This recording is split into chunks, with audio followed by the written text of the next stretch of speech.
Salam alaikum. À travers cette vidéo, je vais essayer de présenter une approche de correction des effets atmosphériques en s'appuyant sur la méthode dite Dark Object Subtraction, DOS, avec une pratique ou bien une application sous le logiciel de traitement d'image InView. Rappelons que le signal enregistré au niveau d'un capteur au-dessus de l'atmosphère est issu ou bien est influencé par plusieurs sources. En plus de la couverture de surface qui présente souvent notre intérêt, il y en a aussi des influences liées au capteur. C'est surtout les bandes spectrales et les fluctuations dues au capteur à travers le temps. Là, on réalise ce qu'on appelle des calibrations radiométriques en s'appuyant sur des gains, des offsets. La position du soleil aussi influence le signal enregistré. On peut l'estimer par le jour de l'année, l'altitude de la région. Par contre, on n'intègre pas le paramètre heure, vu que la majorité des satellites collectent des images vers 10h à 11h. Également, on a l'effet de l'atmosphère par la diffusion et l'absorption et la topographie. Alors, on intègre la pente et l'exposition. Alors, corriger les effets atmosphériques signifie une conversion en fait de la luminance vers la réflectance. Alors, juste un rappel, la luminance, c'est l'énergie totale reçue au niveau du satellite avec l'unité watts par mètre carré par angle solide par longueur d'onde. Elle est influencée par les effets que nous avons rappelés dans le slide d'avant. Tandis que la réflectance qui représente pour chaque bande spectrale le rapport entre la quantité du rayonnement réfléchi et celle incident est exprimé en fraction entre 0 et 1 ou bien en pourcentage. Il dépend des mêmes variables que la radiance. Alors pour réaliser une correction radiométrique, souvent on passe par les passages suivants.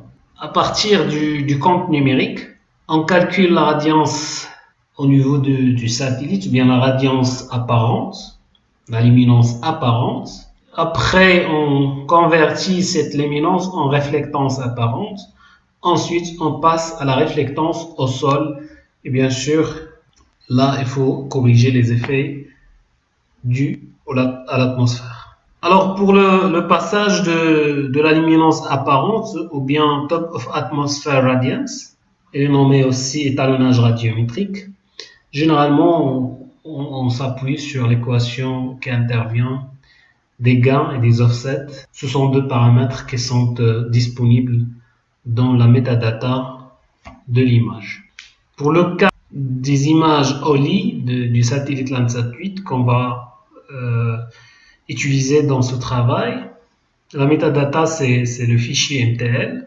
Les coefficients gain et offset sont en fait les facteurs multiplicatifs situés dans radiance multiband, et l'autre facteur additif c'est radiance add band, selon la bande bien sûr. L'étape 2, c'est de passer de la luminance apparente en réflectance apparente. Cela signifie la correction des effets solaires. Là surtout en appliquant une correction liée à la distance soleil-terre et de l'éclairement solaire, fois le cosinus de l'angle zénital solaire. Donc là, on utilise soit cosinus de l'angle zénital solaire, ou bien on utilise le sinus de l'angle d'élévation solaire. Donc parfois, on utilise sun elevation au lieu de solar zenital angle, au lieu d'utiliser cosinus de l'angle solaire zénital. L'angle zénital solaire est égal à 90 moins l'angle d'élévation solaire.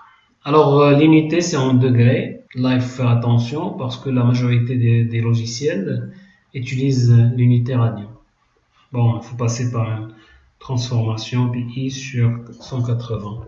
Toujours pour le cas des images OLI, on peut estimer la réflectance apparente directement à partir du compte numérique, c'est-à-dire on ne fait pas ce passage, c'est-à-dire on ne passe pas à travers l'éclairement solaire. Si on souhaite calculer l'éclairement solaire, on peut utiliser cette équation avec les paramètres disponibles dans le heater. Toujours en utilisant des coefficients de calibrage, mais cette fois-ci c'est pour la réflectance, c'est avec un coefficient multiplicatif et un coefficient additif.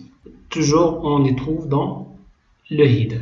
Juste à noter que cette conversion n'applique pas une correction des effets solaires. C'est pour cela qu'il faut passer par un cos de l'angle zénithal solaire, bien divisé par le sinus de l'élévation, l'angle de l'élévation solaire. Dans cet exercice, on va travailler avec une image Landsat 8. Pour l'ouvrir, en cliquant sur File, Open as, Landsat, GeoTIFF with Metadata. Après, on sélectionne le fichier MTL, c'est le header de l'image, en validant par ouvrir. Donc moi je vais annuler cette étape puisque l'image est déjà chargée.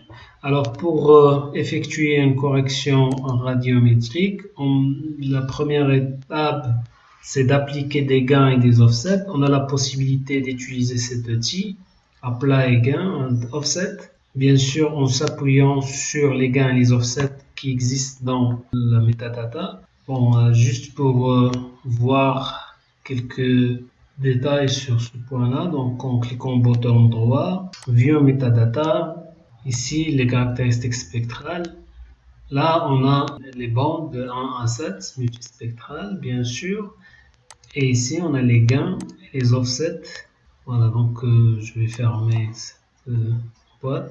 Alors, pour effectuer une correction radiométrique qui inclut les deux corrections, c'est-à-dire calibration radiométrique, c'est-à-dire que correction des effets liés au capteur, et de corriger l'éclairement solaire. Donc là, en utilisant l'outil imbriqué dans Radiometric Correction, on a ici Radiometric Calibration, en choisissant l'image. Après, on a la possibilité de réaliser une extraction spatiale ou bien de travailler sur toute l'image. Donc on va laisser l'ensemble de l'image.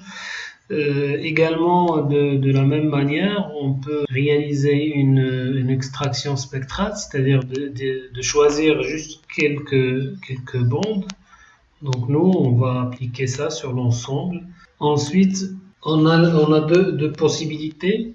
Soit de choisir de la calibration directement vers la réflectance, c'est-à-dire en introduisant aussi l'effet de l'éclairement solaire, en utilisant des gains, des offsets, mais pour la réflectance, ou bien de faire la manière classique de travailler avec la radiance. Donc nous, on va choisir réflectance. Aussi le choix de stockage des bandes, soit le format BSQ, c'est-à-dire par bande, par ligne et par pixel. Donc on va laisser par bande.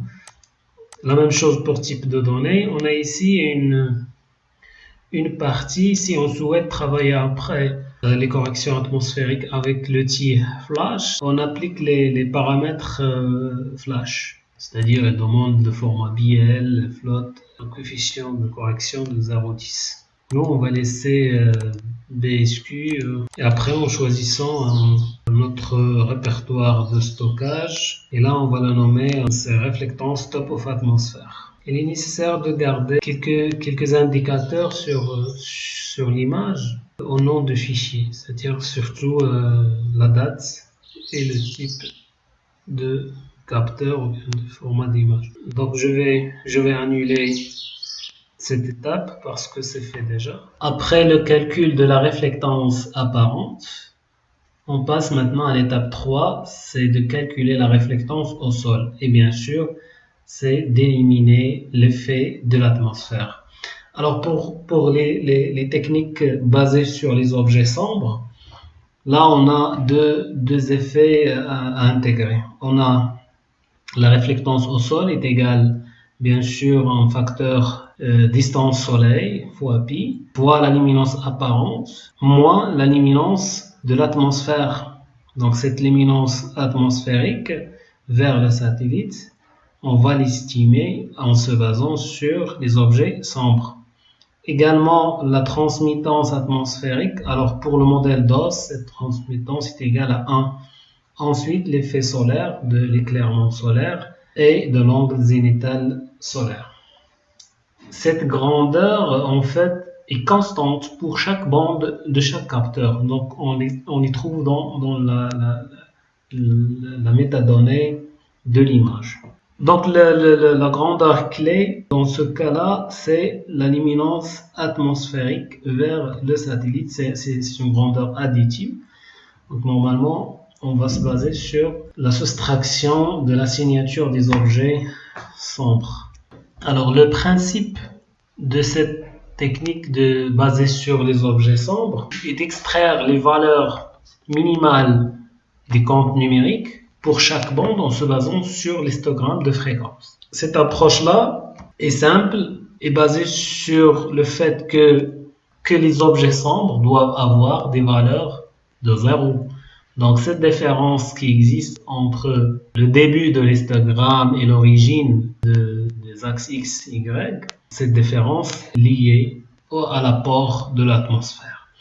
Donc pour la mise en œuvre de cette technique, il est nécessaire d'avoir en fait des objets sombres dans l'image.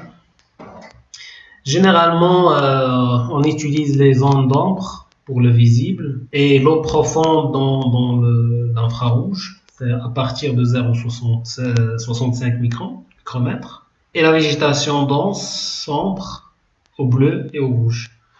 Parfois, on utilise des panneaux d'étalonnage. L'application de ces techniques DOS est basée sur l'hypothèse que l'atmosphère est horizontalement uniforme sur toute l'image. En réalité, c'est faux, puisqu'on a une variation spatiale de l'atmosphère.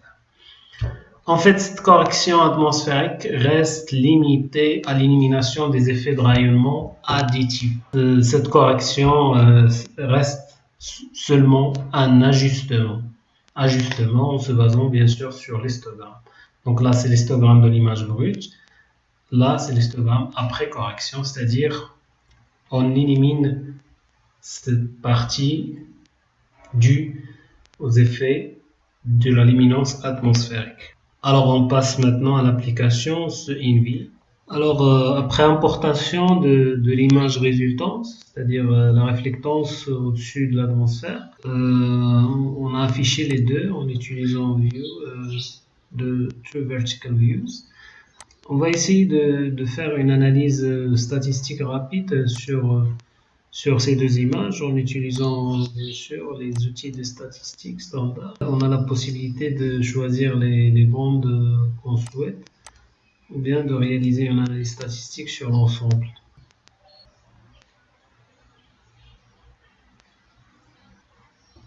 Et voilà les résultats de l'analyse statistique par bande avec les valeurs min, max, moyenne, l'écart type, les détails pour les comptes numériques qui sont classés du plus faible vers la valeur la plus élevée. Donc on a les valeurs 0 avec un ensemble quantité très importante de pixels. En fait, ces valeurs-là, c'est l'entourage, c'est ce cadrage-là de l'image qui apparaît en noir ici. Voilà.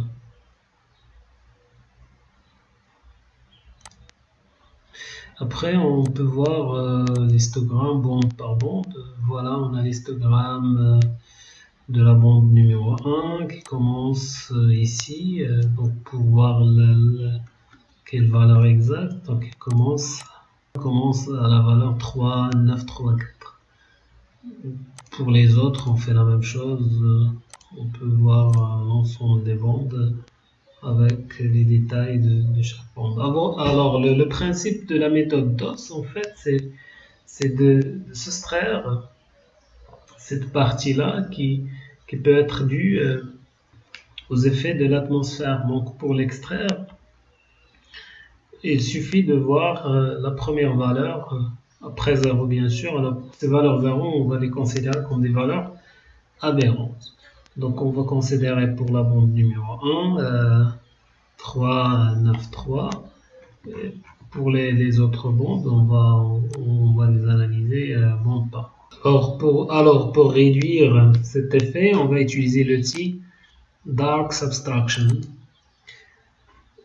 Après, on va choisir l'image reflectance top of atmosphère avec les bandes de l'ensemble de la scène et la totalité des bandes.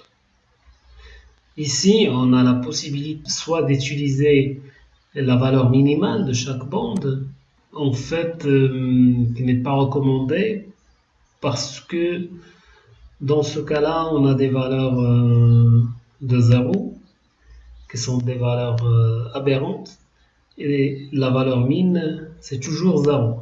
C'est pour cela on a la possibilité soit d'utiliser des régions d'intérêt, c'est-à-dire le choix des régions d'intérêt considérées comme des objets sombres. On va voir quelques exemples. Ou bien utiliser des données de l'utilisateur, bande par bande. Donc là, on va choisir chaque bande. On va choisir la valeur à partir de laquelle commence la remontée de l'histogramme. Et pour sélectionner les objets sombres qui se situent dans la région, alors on va s'appuyer sur l'outil région d'intérêt. Et là, puisqu'on est dans un contexte où on a des zones de montagne, donc il est facile de trouver des endroits de l'ombre qui vont être utilisés comme des objets sombres dans le visible. Et les plans d'eau, surtout le profond, on a ici des lacs. Voilà le lac de Belluiden et les autres lacs artificiels aussi, d'autres lacs. On a pas mal de lacs ici qui peuvent être utilisés comme des objets sombres dans le proche infrarouge et le moyen infrarouge pour l'eau. Et pour l'ombre, on va utiliser les zones de l'ombre. Donc pour l'ombre, on va voir les zones, les reliefs orientés nord-ouest, sud-est, puisque le soleil, donc la direction du rayonnement solaire, c'est de nord-est vers le sud-est. Bon, vu l'acquisition de l'image, vers 11 heures. Donc là, c'est facile à trouver des endroits sur l'ombre. Donc on va avoir ici. Voilà, par exemple, ici, c'est de l'ombre. La même chose ici. Alors, pour sélectionner ces endroits-là, en utilisant région d'intérêt, on va utiliser la géométrie polygone. Ensuite, bon, c'est activé. On va sélectionner ces endroits-là comme des pixels ombre. La même chose pour réaliser après une analyse statistique pour arriver à trouver les valeurs moyennes qui seront considérées comme effet de l'atmosphère. Voilà, on peut les nommer ici comme ombre. On peut les sauvegarder pour une utilisation ultérieure. Ensuite, ces régions-là peuvent être analysées statistiquement pour en tirer des informations sur les valeurs min et max pour chaque bande. Alors par exemple ici, dans la bande numéro 1, on a une valeur de 4, 9, 6, 2, 3, 4, 7 comme valeur minimale. Donc on va choisir ici que les valeurs minimales pour le visible. Bon, 2, 3 et 4. On va les soustraire de l'histogramme, de toute l'image. On va faire la soustraction de tous les pixels d'image de ces valeurs-là pour chaque bande. On fait la même chose pour l'eau, pour la bande 5, 6 et 7. Alors dans notre exercice, on va utiliser la première valeur, on évite les zéros bien sûr, et la première valeur avec 0,23, on a 0 pixels, donc on passe directement à la valeur 3, 9, 3, 4, 4. Pour la bande numéro 1, et bien sûr, donc on va utiliser ici, pour la région d'intérêt, on va sélectionner la région d'intérêt que nous avons réalisée. Là, on va choisir les valeurs de l'utilisateur. Pour la bande numéro 1, on va taper 3, 9, 3, 4, 4. On fait la même chose pour les autres. Après la saisie de toutes les valeurs minimales de chaque bande, on choisit toujours notre répertoire de stockage. Donc là, on va renommer le fichier réflectance au sol. OK. Voici l'image résultante qui représente la réflectance au sol. Là, il reste juste une partie qui concerne d'appliquer un masque pour ignorer cette partie qui falsifie un petit peu les statistiques globales, puisque ces zones noires sont des valeurs de 0. Cette étape, on peut l'appliquer directement dès le départ ou bien à la fin. On va s'appuyer sur la bande qualité de l'image en utilisant un masque avec l'outil région d'intérêt. Après nouvelle région d'intérêt en utilisant des seuils. Voilà, nouvelle région d'intérêt. Voilà, on va appliquer en fait un masque. Comme référence, on va choisir l'image qualité. Voilà, qualité. Si on affiche cette image, ces limites de la scène sont codées à une valeur égale à 1. OK. Voilà, donc les valeurs elles sont codées de 1 jusqu'à 6000, plus de 6000, codées à CSV aussi. Donc on va éliminer nous juste les valeurs 1. On va considérer juste la valeur 1 qui correspond à cette région-là. Après, on va appliquer OK. On va sauvegarder le masque. Voilà, sous format XML.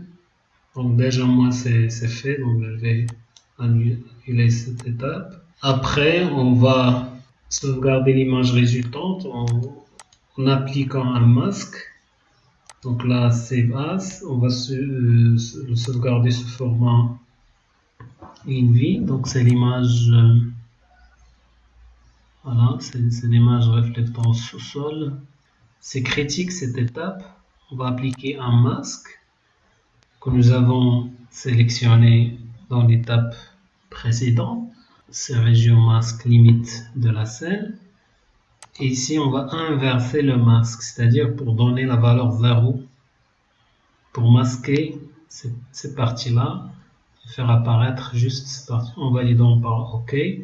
Ensuite, en sauvegardant l'image résultante comme image finale corrigée.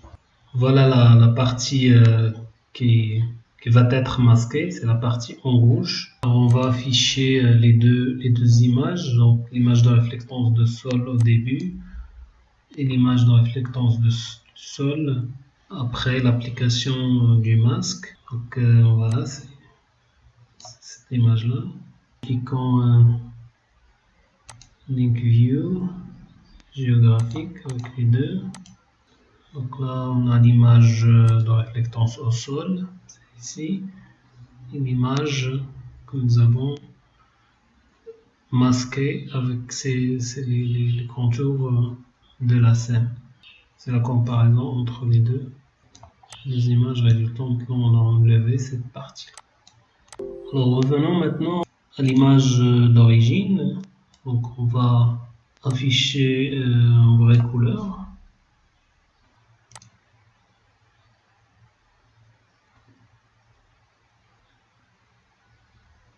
Ici, on va comparer les deux images, c'est l'image brute avec l'image corrigée.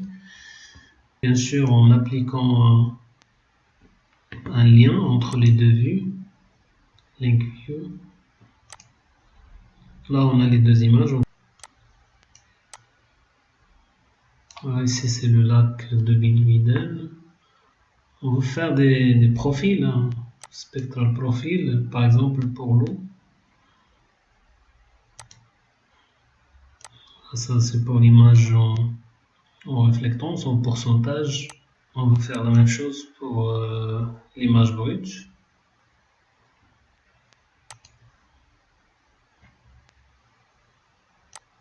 Voilà, au début c'était codé en CSV. Maintenant il est devenu en pourcentage. C'est pas fraction, c'est en pourcentage. Et on a visuellement une différence visuelle entre les deux images. On peut choisir d'autres endroits, par exemple dans la partie de la plaine. On zone sur la végétation, par exemple. La même chose, on réalise des profils. Voilà, c'est un profil végétation. Alors, deuxième profil. Même allure, mais les valeurs sont converties. La même chose, on peut comparer la réflectance topos atmosphère. Au lieu de la luminance, on peut comparer les deux. Bien sûr, avec les mêmes outils. Voilà, on a ici un minimum de 6. Ah, c'est devenu 2. Même chose, un max en rouge. C'est 0,65. 2, 0,2. Ici, c'est 1,4. C'est 11,6. C'est 11,6. Donc, on a plus de réduction dans la partie visible de l'effet de l'atmosphère. Voilà, notre exercice est terminé et merci et à la prochaine.